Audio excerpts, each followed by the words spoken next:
I was on my way to my sister's house the Saturday before Thanksgiving to see my family I had not seen in a few years. I was minding my own business, riding up the center lane, about halfway through my trip, and I heard a metal crashing into metal sound. Didn't know what it was. I thought something had flung up from the road onto my car. Kept on going. About a minute later, it happened again, the same sound, same side of my car. I didn't know what was going on, but I was starting to get nervous. But I was still rolling, so it was okay. But a minute later, the same sound again, but this time it was in the driver's side of my, something came in the driver's side of my door and exploded all over me. My thighs were just burning through my jeans. This time I decided to get off at the next exit, which was a few miles up the road. I stopped at the Munfordville exit, stopped at the McDonald's, got out of my car. The first thing I saw was a hole beside my driver's side car door handle. I walked around the other side of my car, and there were 2 more holes in the trim of my passenger side door. I decided to get back in my car and continue getting up to my sister's house. About 20 miles up the road, I was singing, I was trying to calm down. There were a bunch of cops, and they had a car surrounded, and it was blocking traffic. And I just thought, can I just get up there? Can I just get home?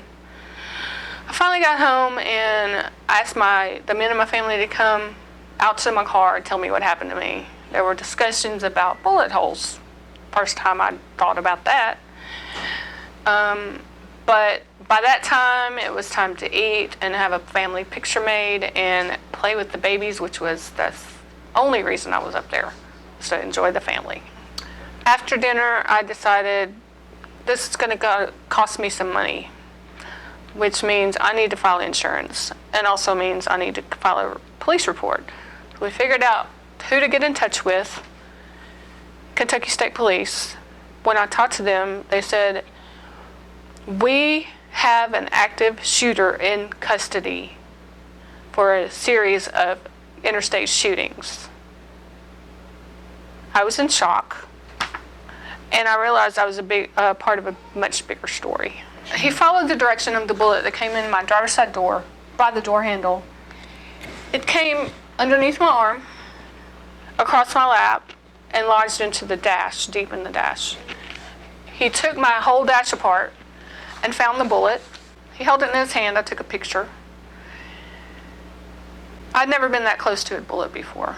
He told me they were charging the guy with 5 counts of attempted murder, and he was driving in a dark-colored SUV. I remembered the dark-colored SUV that the cops had pulled over on my way to my sister's house. The last thing he did was take a picture of me in my driver's seat with the door closed and the bullet hole right beside me. He said that he aimed right for you. We're charging him with 5 counts of attempted murder. Attempted murder.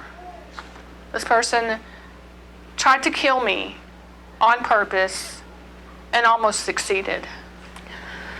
I drove home that night. I couldn't wait to get to church the next day. I fell on my knees. I hugged everybody I could. I cried so hard. About a week later, I found the shirt I was wearing that day. I didn't realize I had a bullet hole in my sleeve, right next to my chest. Why didn't that bullet hit me? I don't understand. If I was shorter, I would not be alive today. I wrestle with that every day.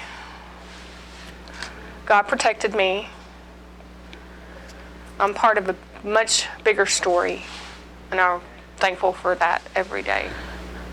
I know God sees me, and I just wasn't sure of that before.